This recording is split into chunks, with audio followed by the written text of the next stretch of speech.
Amincin Allah ya tabbata gare ku masu sauraro, kamar yadda muka saba ka muku sharhi kan fitattu da ma tarihin rayuwarsu. Cikin wannan sako za ku ji dan takarar shugaban kasa na Kamaru Isa Ciromawa Bakare ya yi wa magoya bayansa jawabi. Idan wani ne farkon ka ko farkon ke shiga wannan channel, dan na subscribe sannan kuma dan na kararruwa domin samun shirye-shiryen mu da zaran mun daura. Dan takarar shugaban kasar Kamaru Isa Ciromawa Bakare ya yi wa magoya bayansa jawabi a daidai lokacin da ake saka da ci gaba da kidayar kuri'un zaben kasar ta Kamaru. Dan takarar wadda ya yi ikirarin shine lashe zaben ya bayyana cewa jami'an gwamnati suna amfani da karfin iko domin murɗe zaɓe, inda ya bayyana cewa sojoji da kuma wasu jami'ai masu kishin kasa sun ki amincewa. Dan takarar ya bayyana hakan ne a wani bidiyo da ya sanya shi a shafukan sada zumunta, kamar yadda za ku je.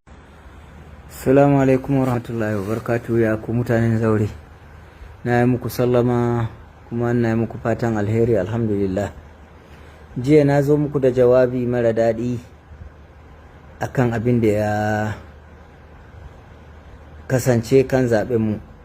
To yau kuma a yanzu nan mun sake samun wani labarin wanda yake sakamakon saɓani na jiya. Me saɓani a ciki? Jiya dai sun tattara zaɓe, sun ce Paul Biya ne ya ci, za su kai wa constitutionnel ya yi declaren shi vainqueur.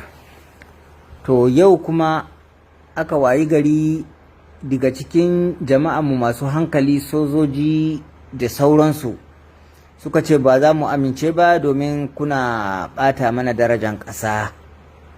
Mun ƙi, ba za mu amince ba.